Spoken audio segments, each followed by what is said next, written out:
તમે જોઈ શકો છો કે આ બીજેપી સરકારમાં જે આ રસ્તા બને છે એમાં કેટલા મોટા પાયે ભ્રષ્ટાચાર થઈ રહ્યો છે. તમારે જોવું હોય ને તો આગળ પણ અમે આરએનબી ખાતામાં અરજી આપી છે અને એમાં બી ઘણો મોટો ભ્રષ્ટાચાર થયેલો હતો. હવે રહી આ બીજા રસ્તાની વાત, તો આ રસ્તામાં પણ તમે જોઈ શકો છો કે ખૂબ જ મોટા પાયે ભ્રષ્ટાચાર છે. આગળ પણ અમે જે અરજી આપી હતી ને. ભાજપ સરકારના રાજમાં બિલપુરી ગામ બન્યું ભ્રષ્ટાચારનું ધામ. બિલપુરી ગામે ફરીથી બહાર આવ્યો રસ્તાના કામોમાં મોટો ભ્રષ્ટાચાર.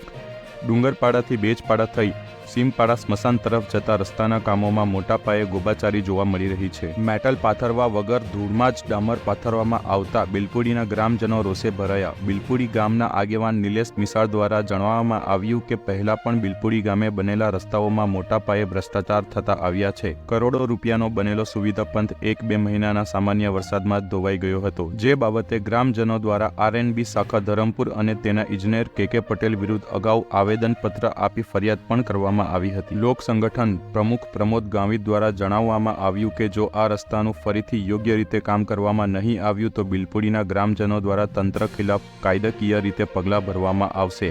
વધુમાં રોષે ભરાયેલા ગ્રામજનોએ કહ્યું કે આવી રીતે સતત ભ્રષ્ટાચાર કરતી બીજેપી સરકારને કઈ રીતે મત આપી શકાય. હવે બદલાવ જરૂરી છે. ફરીવાર ભાજપને મોકો નહીં અપાય. તેમણે ભાજપ સરકારની ભ્રષ્ટાચાર ભરી કામગીરીને વખોડી કાઢી હતી. તમે જોઈ શકો છો આ હાલમાં રસ્તો, આના પર મેટલિંગ બી થયું નથી અને આ રસ્તો એના પર ડાયરેક્ટ ડાંબર રસ્તો બનાવવામાં આવ્યો છે. તમે જોઈ શકો છો આમાં મેટલ બી નથી, કોઈ વસ્તુ નથી.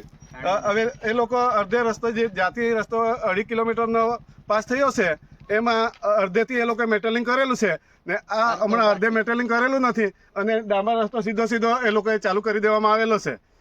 હવે તમે આ જોઈ શકો છો કે જે રસ્તો બનતો છે હાલમાં એ અંદાજિત રકમ 88 લાખ જેટલી મોટી રકમનો રસ્તો બનતો છે, પણ હાલમાં કે આ રસ્તા પર અડધે સુધી જ મેટલિંગ કરવામાં આવ્યું છે અને અડધેથી એ લોકો એમને એમ જ સીધો ડાંબર પાથરતા છે.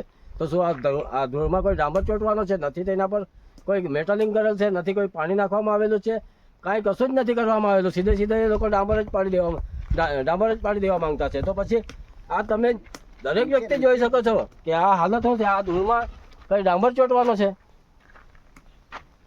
શકો છો કે અત્યારે જે આ રસ્તો બન્યો છે આમાં પણ સીધો ડામર જ પાથરી દેવામાં નથી. એના પર કોઈ મેટલિંગ કરવામાં આવી છે કે કાંઈ જ કશું કરવામાં નથી આવ્યું. અને અત્યારે અહીંયા જે તમે જોઈ શકો છો કે આ નાળા નાખવામાં આવેલા છે, તો નાળા કયા હિસાબે નાખવામાં આવ્યા છે? કે ખાલી તમે નાળા નાખી દીધા, ઉપર ડામર પાથરી દીધો નથી? આના પર કોઈ સાઈડમાં કોઈ એને પૂરણ કરવામાં આવ્યું છે કે નથી? કોઈ નીચે માલ પાથરવામાં આવ્યો છે? કાંઈ કશું કરવામાં જ નથી આવ્યું. હવે રહી વાત તો ચોમાસામાં તો આ નાળાની આજુબાજુમાંથી માટી ધોવાઈ જશે એટલે પછી હતી એને જ દશા થઈ જવાની રસ્તાની. તો કે સાઈડ પર કોઈ નથી, એના કોઈ દિવાલ બનાવવામાં આવી કે કોઈ નાળું જેવું કશું લાગતું જ નથી. હવે એ વાત જે આ રસ્તામાં જે આટલા મોટા પાયે ભ્રષ્ટાચાર થતો હોય તો આવા તો બીજા અમારા ગામમાં લગભગ 3-4 રસ્તા બીજા બનાવશે એ લોકો. કે હાલમાં જે આપણા ધારાસભ્ય અરવિંદ પટેલ જે રસ્તાનું મુહૂર્ત કરી ગયા છે, હવે બીજી જગ્યાએ તમે આ સુધી ખાલી ઇલેક્શન પહેલાં એ લોકો આવીને નારિયેળ ફાડીને ચાલ્યા ગયા છે. આજે કોલાર ડુંગરીથી ગામદેવીને જોડતા રસ્તામાં બી એવું જ કર્યું છે. હજુ સુધી એના પર એક પથ્થર નથી નાખવામાં આવ્યો. તો શું ખાલી એ તો મત લેવા માટે જ એ લોકો ખાલી એવું કરતા હશે કે આજે જે પણ રસ્તાનું તમે મુહૂર્ત કરતા હોય ખાતમુહૂર્ત, એ તાત્કાલિક એનો કામકાજ ચાલુ કરી દેવામાં આવે? નથી કે લોકોને ખાલી પ્રજાનો મત લેવાનો ને પછી 6 મહિના કે વર્ષ દિવસ પછી રસ્તો બનાવવાનો.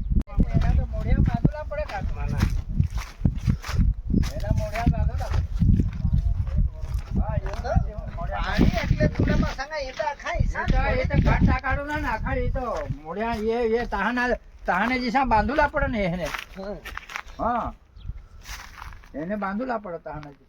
એ તો પાણી પડેલ તો ધવાઈ જાય. તો તારી ઈચ્છા થોડા લેવાય, તમને અઠું અટકાવી દેવા પડે કાને. અરે એલા सांगा मत मीटिंग तर आहे काय सांगू मोठले मीटिंग आहे ना तेला मोठले उल्लेख पक्षात तेला मी जन महेंद्र प्रमुख तेला भी सांगा मीना मॅम तेला भी सांगा तर मग काय होईल कोणाला बाय सुरेश बदला भी तर सांगतो तर मग वे काय देतो इतर म्हणा पेपर पेपर नाका पण